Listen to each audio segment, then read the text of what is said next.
সঙ্গে সঙ্গে নিজের শরীরের ওজন বরাবর স্বর্ণ আল্লাহর রাস্তায় দান করার সওয়াব আমলনামায় লেখা হলো। শরীরের ওজন যা, দাড়ি পাল্লা পর্যন্ত আপনার টালা পরিয়ান করেন, তো টালা পরিয়ান দিয়ে বুঝাই। টালা পরিয়ান এইভাবে ধরলেন, ধরিয়া এক পাল্লায় যদি আপনারে বসায় আর আরেক পাল্লার ভিতরে স্বর্ণ দেয়, দাড়ি সোজা হইতে যতগুলি স্বর্ণ লাগবে অতগুলি স্বর্ণ দান করলে যা সওয়াব, রুকুতে গিয়া হাত দিয়া হাঁটু ধরার সাথে সাথেই অতগুলি স্বর্ণ দান করার সওয়াব। কথা বুঝে আসেনি? ও বন্ধুরা, এই রুকুতে যাইয়া যখনই আমরা একটু বিলম্ব করিয়া সুবহানা রাব্বিয়াল আযীম 3 বার 5 বার 7 বার পড়ে থাকি, এই পৃথিবীর মধ্যে যতগুলি লতা যতগুলি গাছ, এই লতা আর গাছের মধ্যে যতগুলো পাতা, এই পাতার সংখ্যা যত, রুকুতে থাকিয়া 3 বার সুবহানা রাব্বিয়াল আযীম পর্যন্ত দেরি করলে সারা দুনিয়ার লতা এবং গাছের পাতার সংখ্যা সমান সওয়াব আমলনামায় আসে।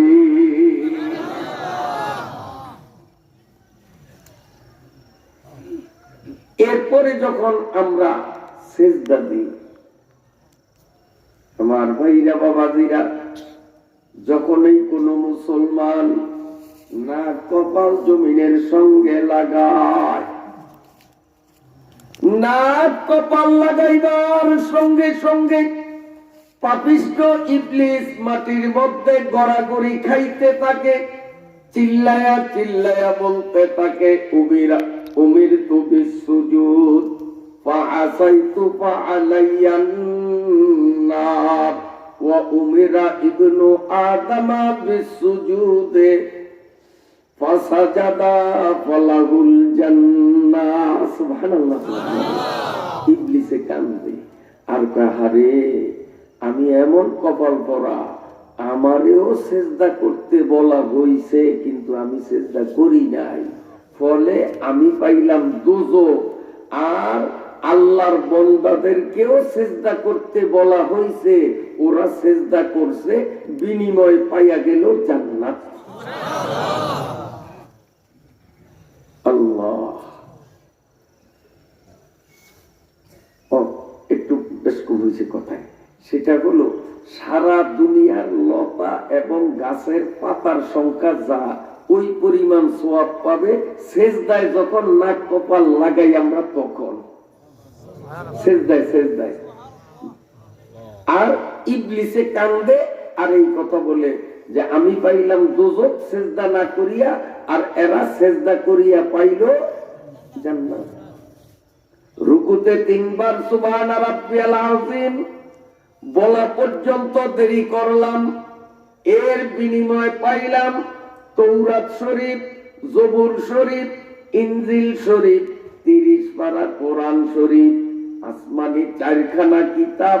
কোন ব্যক্তি যদি পড়তে পারে, এই 4টা কিতাব খতম দিলে যেটুকুন সওয়াব সে পাইত, রুকুতে 3 বার সুবহানা রাব্বিয়াল আযীম বললেই তাকে 4 কিতাব খতমের সওয়াব দিয়া দেয়। ও আমার ভাইরা বাবাজিরা, নামাজের শেষ অবস্থায় যখন আত্তাহিয়াতু পড়ার জন্য বসি, এখনো আত্তাহিয়াতু শুরু করলাম না, কেবল বসলাম, সাথে সাথে আমাদেরকে কি দিবেন একটু ভালো করিয়া শোনেন। আল্লাহ পাকের একজন নবী, তার নাম হলো ইয়াহইয়া। বেঈমান বাদশার হুকুমে, বাদশার জল্লাদ হক কথা বলার অপরাধে ইয়াহইয়া নবীকে জবাই করিয়া শহীদ করেছে। ইয়াহইয়া নবী সবর করিয়া যেই পরিমাণ সওয়াব পাইলেন, আল্লাহ পাকের আরেকজন নবী ইয়াকুব আদরের পোলা ইউসুফরে হারাইয়া 40 বছর পর্যন্ত সবর করিয়া যে পরিমাণ সওয়াব তিনি কামাইলেন, আল্লাহ পাকের আরেকজন নবী বন্ধুরা আমার হযরতে আইয়ুব আলাইহিস সালাম সারা শরীরে তার পোকা লেগেছিল, সবর করিয়া যেই পরিমাণ সওয়াব পাইলেন, কোন মুসলমান আত্মাহিয়াত পড়ার জন্য বসলেই ওই 3 জন নবীর সবরের সওয়াবের সমান সওয়াবের মালিক হয়। হাদিস শরীফের মধ্যে আছে বেহেশতের মধ্যে একটা নদী প্রবাহমান নদী জোয়ার ভাটা হয়, ওই নদীর কূলে বিশাল বিরাট একটা গাছ দাঁড়ানো, ওই গাছের ডালের উপরে আছে বিরাট আকৃতির একটা পাখি। যখনই কোন মুসলমান নামাজের শেষ বৈঠকে আত্তাহিয়াত পড়ার জন্য বসলো, এখনো আত্তাহিয়াত শুরু করলো না, বসার সাথে সাথে আল্লাহ রাব্বুল আলামিন পাখিটাকে বলেন, পাখি তুমি গাছের মাথা থেকে নেমে একটু নদীর মধ্যে ডুব দিয়া গোসল কইরা ওঠো। আল্লাহ পাকের হুকুমে পাখিটা উড়াল দিয়া পানিতে নামে, ডুব দিয়া উপরে ওঠে। আর পাখির জন্মগত স্বভাব, ওরা যখন এই পানিতে ডুব দিয়া উপরে ওঠে তখন গায়ের পশম গুলো এভাবে ঝাড়া মারতে থাকে, ঠিক না বেঠি? কালকে সকালে প্রমাণ করবেন, একটা মুরগি দইরা পুকুরে ডুবে ছাইরা দিয়ে দেখবেন যেভাবে গাল নাড়ে কি নাড়ে না। আল্লাহ পাকের নবী বলেন, ওই পাখিটা যখন গা ঝাড়া দেয়, ওর গায়ের থেকে যতটা পানির ফোঁটা ঝরে, মুসল্লি আত্তাহিয়াত শুরু করার আগে আগেই ওই পানির ফোঁটার সংখ্যার সমান সওয়াব আমল নামায় জমা হয়। যারা নামাজ নিয়মিত পড়েন আপনাদের কাছে কেমন লাগে? খুব খারাপ লাগে। আর যারা নামাজ মাঝে মধ্যে পড়ে মাঝে মধ্যে পড়ে না, অথবা মোটেই পড়ে না, তারাও যদি মানুষের বাচ্চা হইয়া থাকে, আক্কেল যদি মাথায় থাকে, বুদ্ধি থাকে, তাহলে তাদের ভিতরও একটা চিন্তা চেতনা কাজ করে। আহারে, নামাজ পড়তে লাগে মাত্র কয়েক মিনিট, এই কয়েক মিনিটে এত লাভ, আর আমরা নামাজ না পড়িয়া কি ঠগন ঠগলাম। এইরকম জানলে বুঝলে জীবনেও তো নামাজ ছাড়তাম না। মানুষের বাচ্চা হলে তাদের মধ্যে এমন একটা চিন্তা ঢুকবে কিনা আপনারা বলেন?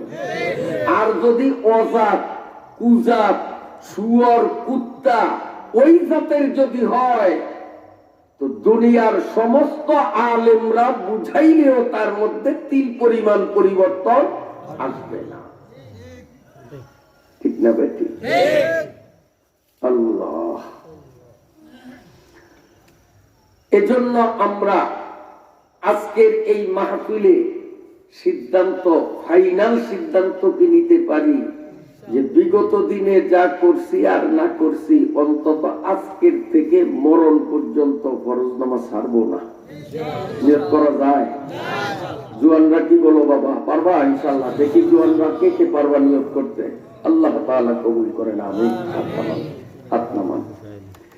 আমি কিন্তু 1 রাকাত নামাজের পুরাপুরি বলি নাই, একটু ফাঁকে ফাঁকে আংশিক কিছু বলছি। 1 রাকাতের 1 রাকাতের আংশিকেই যদি এত সওয়াব, তো 1000 রাকাতে কত হইতে পারে?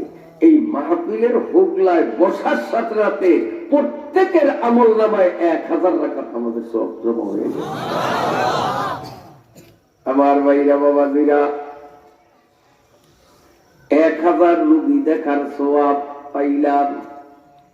আল্লাহ পাকের নবী বলেন, কোন মুসলমান আরেকজন অসুস্থ রোগীর সংবাদ পাইয়া অসুস্থ রোগীকে দেখার জন্য যখন ঘর থেকে রওনা দেয়, 70,000 ফেরেশতা এই লোকটার জন্য আল্লাহ পাকের কাছে দোয়া করে। এই দোয়া এক টানা 12 ঘন্টা পর্যন্ত চালু থাকে। যেমন সকাল 9টায় আপনি রওনা দিলেন, রে আব্দুল সামাদ ভাই অসুস্থ, একটু দেখে আসি, রওনা দিলেন সকাল 9টায়। এই সকাল 9টা থেকে এক টানা 12 ঘন্টার মধ্যে 1 সেকেন্ডও বিরতি নাই। 70,000 ফেরেশতা এই 12 ঘন্টা পর্যন্ত আপনার জন্য দোয়া করবে। একজন রোগী দেখলে 70,000 ফেরেশতার দোয়া পাওয়া যায় 12 ঘন্টা। এখন একদিনে যদি কেহ 1000 রোগী দেখে তো কত ফেরেশতার কত ঘন্টা দোয়া বাড়ি দিয়ে হিসাব দিলে কথা বুঝেন নাই? এই মাহফিলের হোগলায় যিনি বসলেন তার আমল নামায় লেখা হলো সে যেন 1000 রোগী দেখিয়া তারপরে বয়ানে বসল।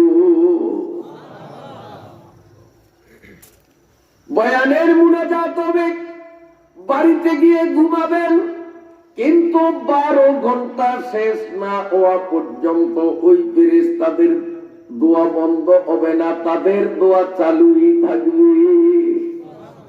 আল্লাহ পাকের নবী আরো বলেন, কোন মুসলমান আরেকজন মুসলমান অসুস্থ মানুষকে দেখতে যখন রওনা দেয়, আল্লাহ রাব্বুল আলামিনের একজন ফেরেশতা ডাকিয়া ডাকিয়া বলেন, রে আল্লাহর বান্দা, তুমি একজন রুগ্ন মুসলমানরে দেখতে যখন রওনা দিলা, আল্লাহ রাব্বুল আলামিন তোমারে জান্নাতে স্বর্ণের ইটের তৈরি একটা বিল্ডিং এর মালিক বানাইয়া দিলেন। একজন রোগী দেখলে জান্নাতে কয়টা বিল্ডিং পাওয়া যায়? একটা। ইট বালি না, স্বর্ণের ইট, মাটির ইট না। তাহলে 1000 রোগী দেখলে কয় বিল্ডিং? কয়টা হবে? তো আজকের এই মাহফিলের হোগলায় যিনি বসলেন, বসার সাথে সাথে স্বর্ণের ইটের তৈরি 1000 বিল্ডিং আপনার নামের দলিল খতিয়ান পর্চা সব ওকে হইয়া গেছে। আল্লাহ খুশি না বেজার আপনারা? তো মাহফিলে যে আল্লাহ আমাদেরকে আনলেন, জিতাইলেন না ঠকাইলেন? খুশি যদি হইয়া থাকি একটু খুশির আওয়াজ তুলি, আল্লাহও খুশি হবেন। আলহামদুলিল্লাহ। 3 নম্বর ফজিলত বলছিলাম, মনে আছে কি? 1000 জানাজা পড়ার সওয়াব পাইছে। সুবহানাল্লাহ। এখন 1000 জানাজার সওয়াবটা কি? বাড়ির যে হিসাব করেন, আমি একটা করি। আল্লাহ পাকের নবী বলেন, কোন মুসলমান কোন একটা মৃত মানুষের জানাজায় যদি শামিল হয়, আল্লাহ রাব্বুল আলামিন তাকে একটা উহুদ পাহাড়ের সমান সওয়াব দিয়া থাকেন। সৌদি আরবে বিশাল বিরাট একটা পাহাড়, আমরা ওই পাহাড়ের কিনারায় দাঁড়াইয়া চোখ উঁচু করিয়া তাকাইলাম, কুল কিনারা খুঁজা পাই না। এই উহুদ পাহাড়টাকে যদি মাটির থেকে জাগাইয়া এটাকে দাঁড়িপাল্লা অথবা মিটারে ওজন করা যাইতো, এই পাহাড়ের ওজন যা হবে ওই পরিমাণ সওয়াব ওই ব্যক্তিকে দেওয়া হয় যে একটা জানাজায় শামিল হয়। তাহলে এক জানাজায় শামিল হইলে 1 উহুদ পাহাড় পরিমাণ সওয়াব। 1000 জানাজা যদি আমি আপনি ডেলি পড়তে পারি, 1000 বার উহুদ পাহাড়কে ওজন করলে যা দাঁড়াবে ওই পরিমাণ সওয়াব। আজকের মাহফিলের হোগলায় বসলাম, আমল নামায় লেখা হলো যেন 1000 জানাজা পড়িয়া তারপরে ওয়াজে আসলাম। 1000 উহুদ পাহাড় পরিমাণ সওয়াবের মালিক হইয়া এখন আমি বয়ান করি, আপনারা বয়ান শুনেন। আলহামদুলিল্লাহ। হাদিস শরীফের মধ্যে আছে, তাফসীরের কিতাবে লেখে, কোন মুসলমান একবার যদি আলহামদু সূরাটা বিসমিল্লাহ থেকে নিয়ে ওয়ালা দাল্লিন আমিন পর্যন্ত একবার যদি কেউ আলহামদু সূরা পড়ে, তাওরাত শরীফ, জবুর শরীফ, ইনজিল শরীফ, কোরআন শরীফ, এই চারখানা কিতাব খতম করলে যে পরিমাণ সওয়াব পায়, আলহামদু সূরা একবার পড়লেই আল্লাহ তাকে ওই পরিমাণ সওয়াব দেয়। আলহামদু সূরা তো আপনার মুখস্থ নাই মনে হয়, আমার পড়ার লাগবে বসে বসে। মুখস্থ আছে না সবার? বেনমাজিরও মুখস্থ আছে, ঠিক কিনা? আল্লাহ, এই জন্য আমরা সময় সুযোগ পাইলেই আলহামদু সূরাটা পড়বো। অনেকে আছে কোরআন শরীফ দেখা দেখা পড়তে পারেন না, গ্রামগঞ্জের মানুষ, ছোট্টবেলায় মক্তব ছিল না, কোরআন পড়তে পারেন নাই, মনে দুঃখ। অন্তত আলহামদু সূরা তো মুখস্থ আছে, নিরিবিলি বৈশা বৈশা আলহামদু সূরাটা পড়েন, একবার পড়লেই আসমানি 4 কিতাব খতমের সওয়াব আল্লাহ আপনাকে দিয়ে দিবেন। কোরআন শরীফের আর একটা ছোট্ট সূরা, যেটাকে গ্রামের মানুষ কুল হুয়াল্লাহ সূরা নামে চিনেননি আপনারা? কোন মুসলমান দিনে রাত্রে যে কোনো টাইমে একবার কুল হুয়াল্লাহ সূরাটা পড়বে, 10 পারা কোরআন তেলাওয়াতের সওয়াব সে পেয়ে যায়। 2 বার যদি পড়ে 20 পারা কোরআন পড়ার সওয়াব। 3 বার যদি কুল হুয়াল্লাহ সূরা কেউ পড়তে পারে, আল্লাহ রাব্বুল আলামিন তার আমলনামায় পরিপূর্ণ 1 খতম কোরআন তেলাওয়াতের সওয়াব আল্লাহ তাকে দিয়ে দেয়। দর্দে দিল কে ওয়াসতে पैदा किया इंसानों को, वरना ताअतों के लिए कुछ कम न थे करो बिया, वरना ताअतों के लिए कुछ कम न थे करो बिया। আমার আল্লাহ কত বড় দয়ালু, আমার আল্লাহ বান্দার প্রতি কতটা মায়াশীল। সুবহানাল্লাহ, সুবহানাল্লাহ। খালি লাভ আর লাভ। পবিত্র কোরআন শরীফের ছোট্ট একটা আয়াত এমন মুসলমান দুনিয়ায় খুঁজে পাওয়া যাবে না, আয়াতটা যার মুখস্থ নাই। আমি যখন বলবো দেখবেন আপনিও বলবেন এটা তো আমারও মুখস্থ আছে।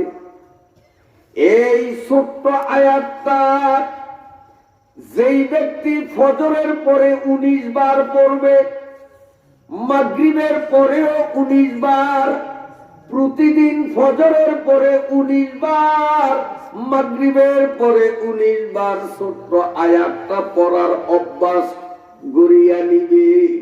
আল্লাহ পাকের নবী বলেন, জাহান্নামের 19 জন দারোগার থেকে চির মুক্তির ফয়সালা করিয়া ওই মানুষটাকে আল্লাহ জান্নাতবাসী বানাইয়া দিবে। এই আয়াতটা হলো, আমার সাথে সাথে বলেন, বিসমিল্লাহির রহমানির রহিম। মুখস্থ আছে না? পড়ান লাগবো আমার? মুখস্থ আছে না? ফজরের পরে কয়বার? 19 বার। মাগরিবের পরে 19 বার। পড়বো তো ইনশাআল্লাহ। এই বিসমিল্লাহ আরো একটু ফজিলত বলতে মন চায়, কমনি? আল্লাহ মাফ করুক যদি এই আপনাদের এলাকায় কোন মহিলার এই সমস্যা থাকিয়া থাকে যে তার পোলাপাইন বাঁচে না, ছেলে হোক মেয়ে হোক, হয় যেটা কদিন বড়ই মরে কোন খালি, এরকম আছে না সমাজে? পোলাপাইন বাঁচে না, 3টা-4টা সন্তান জন্ম দিছে কিন্তু একটাও নাই। এই সমস্যা যদি কারো হয়, এই ধরনের বুজুর্গ আলেমের কাছে যাইবেন। এই বুজুর্গ আলেম তার বরকতি হাতের কলমে সাদা কাগজের উপরে পবিত্র কোরআনুল কারীমের এই ছোট্ট আয়াত বিসমিল্লাহির রহমানির রহিমটাকে 61 বার লিখবে। বিসমিল্লাহির রহমানির রহিম, বিসমিল্লাহির রহমানির রহিম, বিসমিল্লাহির রহমানির রহিম। একটা আয়াতকেই 61 বার লিখবে। লেখার পরে এটাকে এভাবে মোড়াইয়া তাবিজের মতো বানাইয়া ওই মহিলার গলায় যদি ঝুলাইয়া দেওয়া হয়, বিসমিল্লাহর বরকতে মহিলার এই সমস্যা থাকবে না।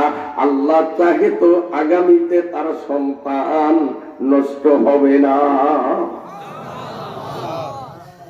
ও গ্রামের মানুষ, অধিকাংশই আপনারা হয়তো কৃষি কাজ করেন, ঠিক আছে নি? আল্লাহ না করুক যদি আপনাদের খেতে পোকা লাগে, কীটনাশক ঔষধ দিলেন, পোকা দমনের অনেক কৌশল অবলম্বন করলেন, কিন্তু বিলের পোকা যায় না। ধান খালি কাটে, থোর কাটে, গলা দিয়া কাটে, ক্ষেত একেবারে নষ্ট। ঔষধে ধরে না, খতমে ইউনূস পড়াইলেন, দুরুদে নারিয়া পড়াইলেন, কিন্তু বিলের পোকা যায় না। আল্লাহ না করুক এমন একটা সমস্যায় যদি উমরপুরের মুসলমানরা পড়িয়া যান, এই ধরনের বুজুর্গ আলেমের কাছে দৌড়াইয়া যাবেন। এই বুজুর্গ আলেম তার বরকতি হাতের কলম নিয়া একটা সাদা কাগজের মধ্যে কোরআনুল কারীমের এই ছোট্ট আয়াত বিসমিল্লাহির রহমানির রহিমটাকে 100 বার লিখবে। কয়বার? 100 বার লিখবে। এটাকে লেখার পরে ওই কাগজটাকে এভাবে মোড়াবেন, পলিথিন দিয়ে পেঁচাবেন। এরপরে আপনি বিলে যাইয়া জমিনের যে কোনো এক জায়গায় অর্ধ হাত 1 বিঘত গর্ত করিয়া মাটির নিচে চাপা দিয়া রাখবেন। আল্লাহ রাব্বুল আলামিনের কোরআনের আয়াত বিসমিল্লাহর বরকতে পরদিন যাইয়া দেখবেন বিলে পোকার চিহ্ন না। বাহারে আলমে হুসন শুধলো জাতা জমিদারা, बहारे आलमे हुस्न शुदलो जाता जमीदारात, बरंग असहाब सूरत रा बबू अरबाब मानारा। কোরআনের অ্যাকশন আছে না নাই? কোরআনের অ্যাকশন আছে না নাই? আল্লাহ, বিরক্ত হন কি আপনারা? খুব গুরুত্বপূর্ণ আলোচনা সামনে আসতেছে। এখন আপনাদের এমন চুম্বক চুম্বক কিছু কথা বলবো, ছোট্ট ছোট্ট কিছু আমল শেখাবো। আমি আয়াতের আলোচনায় একটু দেরিতে যাব, যা আপনাদের বলবো আশা করি যদি আপনারা এগুলো ধরে রাখতে পারেন, ইনশাআল্লাহ দুনিয়াতেও লাভ, আখিরাতেও লাভ। ঠিক আছে কিনা? ঠিক আছে কিনা? ও মুসলমান, আল্লাহ, এই শোনেন, একজন মানুষের কেউ যদি উপকার করে, আরবিতে কয় একরাম। একরাম তাবলীগে কয় না একরামুল মুসলিমিন, আরবি। আমরা বাঙালি বাংলাই কই। কেউ যদি একজন মুসলমানের উপকার করে, তো আল্লাহ তাআলা তাকে 10 বছর ইতিকাফ করার সওয়াব দিয়া দেয়। আর আজকের ওয়াজ শুরু হইছে সস্তা সওয়াব দিয়া, ঠিক আছে তো? এই সস্তা সওয়াবের মাশাআল্লাহ আপনারা খুব বুদ্ধিমান, মাশাআল্লাহ। আমি কিন্তু আগাইতে বলি নাই, একরাম করতে বলি নাই। আপনারা খুব চালাক, বুদ্ধির পরিচয় দিলেন। আল্লাহ তাআলা আপনাদের মেধাকে আরো প্রখর করেন, হিম্মতকে বুলন্দ করেন, জান্নাতে যাওয়ার জন্য সহজলভ্য নেকি কামাইয়ের সুযোগ আল্লাহ সবাইকে দিয়ে দেন। বলেন আলহামদুলিল্লাহ। যে একটু জিকির করেন আর প্রত্যেকে নিজ দায়িত্বে ইনশাআল্লাহ একরামের নিয়তে। আপনার মরার কারণে একজন মানুষ যদি বসতে পারে তো 10 বছরের ইতিকাফের সওয়াব পাইবেন। আপনি যদি একটু বেশি আগান, যে আপনার আগানের কারণে 2 জন মানুষের জায়গা পাইলো, তো আপনি 20 বছরের। আপনি যদি আরো বেশি আগান, 3 জন মানুষ বসতে পারলো, তো এইভাবে প্রতিজনেই 10 বছর, প্রতিজনেই। কাজে প্রত্যেকে একটু হিম্মত করি আলহামদুলিল্লাহ জিকির করেন। লা ইলাহা ইল্লাল্লাহ, লা ইলাহা ইল্লাল্লাহ, লা ইলাহা ইল্লাল্লাহ, লা ইলাহা ইল্লাল্লাহ, লা ইলাহা ইল্লাল্লাহ, লা ইলাহা ইল্লাল্লাহ, লা ইলাহা ইল্লাল্লাহ।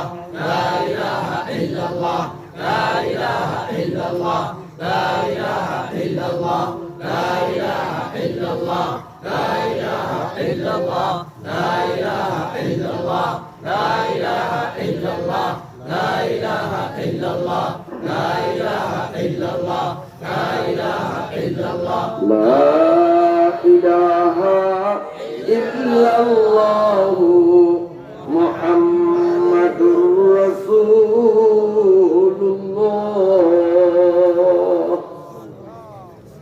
শুনেন, আল্লাহ না করুক কোনদিন যদি আপনাদের উমরপুরে কাহারো এমন কায়দায় জ্বর যে চরবেশনের ডাক্তার শেষ, বোলার ডাক্তারও ফেল, বরিশাল সাগরদি নিলেন কাম হয় না, ঢাকায় নিলেন কাম হয় না, ভারত ঘুরে আনছেন, ওর জ্বর নামেই না, কোনো ঔষধে ধরে না, স্থায়ী জ্বর, আল্লাহ না করুক এমন যদি জ্বরে কেউ ধরা খায়, ডাক্তাররা ফেল, তখন এই ধরনের বুজুর্গ আলেমের কাছে যাইবেন। আলেম লাগবনি, লাগবনি, সব ফেল, ওই সময় আলেম লাগে। আর যখন অন্যটি চলে তখন আলেম লাগে না, আলেমের বুড়ি আঙ্গুল দেখায়, গার মরাইয়া দেয়, আছে না নাই? লাস্ট চান্স কিন্তু আলেম ছাড়া হয় না। দুনিয়ার চিকিৎসা বিফল, এমবিবিএস ডাক্তাররা সব ব্যর্থ, জ্বর কিছুতেই নিয়ন্ত্রণে আনতে পারে না। এ ধরনের আলেমদের কাছে যাবেন, আপনার মসজিদের ইমাম সাহেবের কাছে যাবেন, এক গ্লাস পানি নিয়ে যাবেন, এদিক থেকে ওই ইমাম সাহেব পানির গ্লাসটা হাতে নিয়ে আল্লাহ পাকের পবিত্র কোরআনের ছোট্ট একটা সূরা, যেই সূরাটা নামাজি বেনমাজি প্রতিটা মুসলমানেরই মুখস্থ আছে, এই ছোট্ট সূরাটা ওই বুজুর্গ আলেম হিসাব রাখিয়া কেবল 40 বার পড়িবেন, সূরা শেষ করিয়াই এইভাবে পানিতে ফু দিবেন, আবার পড়বেন, শেষ হইলে ফু দিবেন। 40 বার সূরাটা পড়িয়া পানিতে প্রতিবারেই ফু দিলে 40 বার ফু হবে। এরপরে আপনি পানির গ্লাসটা দিয়া ওই জ্বরে আক্রান্ত রোগীর কাছে যাইয়া গ্লাসটা বাম হাতে নিবেন, ডান হাত এভাবে আমার দিকে তাকান, এইভাবে ডান হাতের অঞ্জলিতে যেই পরিমাণ পানি ধরে গ্লাস থেকে ওই পরিমাণ পানি নেবেন। এরপরে স্থায়ী জ্বরে আক্রান্ত ব্যক্তির নাকে মুখে জোরে মারবেন, আবার একটু পানি নিবেন, এভাবে মারবেন, আবার একটু পানি নিবেন, আবার এভাবে মারবেন। সকালে এমন করবেন, দুপুরে এমন করবেন, রাত্রে ঘুমাইবার আগেও এমন করবেন। এরপরে রোগী ঘুমাবে, আপনিও ঘুমাবেন। পরদিন সকালবেলা ঘুম থেকে উঠিয়া দেখবেন রোগী আর রোগীরা আল্লাহর কোরআনের ছোট্ট সূরার বরকতে সুস্থ। পাহাড়ে আলমে হুসন সুদল জাতা জমিদারাত বরং আসহাব সূরতরা বাবু আরবাব মানারা। আপনাদের এই ছোট্ট সূরাটা আমার সাথে সাথে আপনারা পড়েন। আসমানি 4 কিতাব তৌরাত, জবুর, ইনজিল, কোরআন খতমের সওয়াবও পাইয়া যাব। আর যেই সূরায় জ্বর সহজে এভাবে নামবে, এই সূরাটাও আমাদের জানা হয়ে যাবে। আমার সাথে সাথে বলেন বিসমিল্লাহির রহমানির রহিম, আলহামদুলিল্লাহি রাব্বিল আলামিন, আর রহমানির রহিম, মালিকি ইয়াউমিদ্দিন, ইয়্যাকা না'বুদু ওয়া ইয়্যাকা নাস্তাঈন, ইহদিনাস সিরাতাল মুস্তাকিম, সিরাতাল লাযীনা আন'আমতা আলাইহিম গায়রিল মাগদুবি আলাইহিম ওয়ালাদ-দাল্লিন। সবাই বলেন আমিন। মুখস্থ আসেনি শুরু হইছে? আল্লাহ, কয়বার করতে হবে জরুরার জন্য? 40 বার। একদিন দেন, কাম হয়ে যাবে ইনশাআল্লাহ। এগুলি পরীক্ষিত, আমরা তাফসীরে পাইছি, সরজমিনে এগুলাকে ব্যবহার করিয়া তাফসীরে যেমন লেখা বাস্তবে তেমনই পাইছি। এক সময় শোনেন, আমার বুকে একটা ব্যারাম ছিল, হোমিওপ্যাথিক ঔষধ খাইতে খাইতে খাইতে খাইতে জীবন শেষ, কিন্তু ধরে না। এরপরে এলোপ্যাথিক খাওয়া ধরলাম, এমবিবিএস ডাক্তার দেখাইলাম, এক্সরে করাইলাম, রিপোর্ট বলা এক্সরে তো কিচ্ছু আসে না। এরপরও ডাক্তাররা ঔষধ দেয়, হাজার হাজার টাকার ঔষধ খেলাম, কাম হয় না। তো নোয়াখালী কলাকোবা মাদ্রাসার মুহাদ্দিস আল্লামা শাইখুল হাদিস নুরুল ইসলাম সাহেব, উনি আমাকে খুব মহব্বত করেন, খুব বড় মাপের আলেম। হুজুরের কাছে দোয়া চাইতে গেলাম যে হুজুর আমার তো এই সমস্যা, একটু দোয়া করেন। হুজুরে আমার দিকে তাকে আইসা দিলেন যে ঔষধ তুমি আপনার কাছেই আছে, খালি খাইলেই তো হয়। আমি বললাম না হুজুর, আমার কাছে ঔষধ নাই, ডাক্তাররা যা দিছে খাইছি, কাম হয় না। হুজুরে কয় না ওই ঔষধ না, আরেকটা ঔষধ আপনার কাছে আছে, খান না, ভালো হইবেন কিনলে। বললাম যে হুজুর বুঝি না, আমি বাংলা মানুষ, বাংলায় কোন সোজা কোন। হুজুরে আমারে শিখিয়ে দিলেন মাওলানা ছোট্ট একটা দোয়া, ডান হাত বুকের উপরে রাখিয়া পড়তে থাকবেন, কোনো গনাবাসি নাই, যতক্ষণ পারেন পড়বেন, যখন মন চায় তখন পড়বেন, যতবার মন চায় ততবার পড়বেন, গোনাবাসি নাই, টাইম টেবিল নাই। যখন এই সুযোগ পান তখন এই ডাইন হাতটা বুকের উপর রাখিয়া ছোট্ট দোয়াটা পড়বেন। এভাবে কয়েকদিন আমল চালাইলে ওই কালামের বরকতে দেখবেন আপনার বুকের সমস্যা থাকবে না। আমি হুজুরের পরামর্শ মতো মাত্র কয়েকদিন হাঁটতেছি তখনও পড়ি, শুয়ে আছি তখনও পড়ি, যখন এই মন চায়, যখন এই সুযোগ পাই, তখন এই ডান হাত বুকের উপর চেপে ধরতাম আর পড়তাম ইয়া কবিয়ুল কাদিরুল মুক্তাদিরু কাব্বিনি ওয়া কলবি, ইয়া কবিয়ুল কাদিরুল মুক্তাদিরু কাব্বিনি ওয়া কলবি, ইয়া কবিয়ুল কাদিরুল মুক্তাদিরু কাব্বিনি ওয়া কলবি, ইয়া কবিয়ুল কাদিরুল মুক্তাদিরু কাব্বিনি ওয়া কলবি। এইভাবে করতে থাকতাম। আল্লাহর ফজলে কয়েকদিন পরে দেখি আমি সুস্থ। আজকে অন্তত 20 বছরের উপর এখনো আমার সমস্যা না। এই অদমের মুখ থেকে বয়ানে শুনিয়া বাংলাদেশের বহু রোগীরা আমল করিয়া আমাকে মোবাইলে ধন্যবাদ জানাইয়া বলে হুজুর আপনার জন্য মন থেকে দোয়া করি, আপনার থেকেও দোয়া চাই।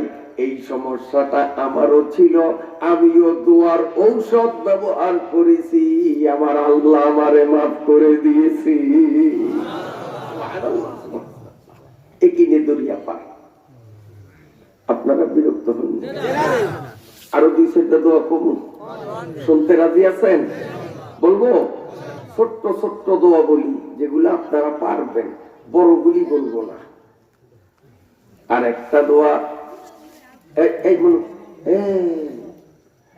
আরেকটা দোয়া, দোয়াটা একেবারে আমার দিকে সারে দূর, ছোট্ট কিন্তু জান্না মরিচের মতো তেজ বড় হয়ে থাক, তেজ সাংঘাতিক, আসলে ছোট্ট। দোয়াটা আমার সাথে সাথে বলেন, জাযাল্লাহু আন্না মুহাম্মাদাম মা হুয়া আহলুহু। আমি তো আপনাকে বোঝার জন্য পাতলা পাতলা কইছি, কারণে মনে হইছে যেন এর দূর। আসলে যদি আমি তাড়াতাড়ি করতাম তো দেখতেন যে এর দূর দেয়ছি, এর দূরও না, বরং এর অর্ধেক। তো একটা সত্য আল্লাহ পাকের নবীর ঘোষণা, কোন টাইম টেবিল নির্ধারণ নাই। 24 ঘন্টার যে কোনো মুহূর্তে উযু থাকুক আর নাই থাকুক, হাঁটতে হাঁটতে পড়া যাবে, দোকানদারে দোকানে পড়তে পারবে, বাড়িওয়ালা বাড়িতে পড়তে পারবে, বিলে খালে মরিচ খেতে পানি দেয়, ওই সময়ও পড়া যাবে। যে কোনো টাইমে এই দোয়াটা একবার পড়বে, বলেন জাযাল্লাহু আন্না মুহাম্মাদাম মা হুয়া আহলুহু। আমার নবী বলেন একবার পড়লেই এতগুলি নেকি তার জন্য বরাদ্দ হবে। ওই নেকিগুলো লিখতে 70 জন ফেরেশতার 1000 দিন সময় লাগে। এই যে আমরা 2 বার পড়ছি না দোয়াটা, এখন 1000 ফেরেশতায় চাকরিতে নিয়োগ পাইছে। ওনরা কিন্তু এখন সব লিখতে আছে। কয়জনে? আরে কয়জনে? 70 জনে। 70 জন ফেরেশতায় লিখবে 1000 দিন। একবার পড়লে 1000 দিন, 2 বার যখন পড়ছি তো 2000 দিন। এই 70 জনে 2000 দিন লাগবে। আমরা আরো একবার যদি করি তো ওই মেয়াগো চাকরি আরো লম্বা হবে, বেতন টেতন দেওয়া লাগবে না, বিনা বেতনে চাকরি বাড়িয়ে দিই। আরো একবার যদি করি তোমরা 3000 দিন আমগো সওয়াব লিখবে। রাজি আছেন নি করতে? বলেন জাযাল্লাহু আন্না মুহাম্মাদাম মা হুয়া আহলুহু। আরো একটা মজার দোয়া, যেই দোয়াটা সব মুসলমানের মুখস্থ আছে, আসলে নিয়ম জানা নাই কারণে আমলে আনতে পারে না। খুব খেয়ালে শোনেন, আমার নবী বলেন মুসলমান নারী পুরুষ জুয়ান বুড়া, যেই মুসলমান রাত্রে যেই বিছানায় ঘুমাইবে ওই বিছানায় যাইয়া ছোট্ট দোয়াটা যদি কেবল একবার পড়ি, আল্লাহ রাব্বুল আলামিন সঙ্গে সঙ্গে তার পিছনের জীবনের সমস্ত গুনাহগুলি মাফ করিয়া দেয়। যাগো গুনাহ নাই, নিষ্পাপ, তাকে দোয়া লাগবো না। আর যাগো গুনাহ আছে তাকে দোয়া অবশ্যই লাগবে। কইতাম কি দোয়া গা? আমার সাথে সাথে কোন আস্তাগফিরুল্লাহ আল্লাযী লা ইলাহা ইল্লা হুয়াল হাইয়ুল কাইয়্যুম ওয়া আতুবু ইলাইহি। বাস, ইলাইহি এই পর্যন্ত থামবেন। ইলাইহি, এই ইলাইহি বলার সাথে সাথে গোটা জীবনের সমস্ত গুনাহ আমলনামার থেকে বাদ হয়ে যাবে। আমলনামা এরকম সাদা হয়ে যাবে, ডক্টরে গুনার দাগ থাকবে না। কোন সময়? কোন সময়? ঘুমানোর আগে। যেই বিছানায় ঘুমাবো ওই বিছানায় যাইয়া কয়বার? একবার পড়েন আস্তাগফিরুল্লাহাল্লাযী লা ইলাহা ইল্লা হুয়াল হাইয়ুল কাইয়্যুম ওয়া আতুবু ইলাইহি। পারা যাবে নি? পারা যাবে ইনশাআল্লাহ। যে ব্যাখ্যা নেই এই পর্যন্ত আমার নবী এই পর্যন্ত শিখাইছে। কাজে আমার আর শক্তি নাই যে নবীর উপর সালাই করিয়া আমি এটার লগে আরো কিছু বাড়ামু বা এখান থেকে এক অক্ষর কমামু। নবী আস্তাগফিরু দিয়া শুরু করছে, ইলাই দিয়া শেষ করছে।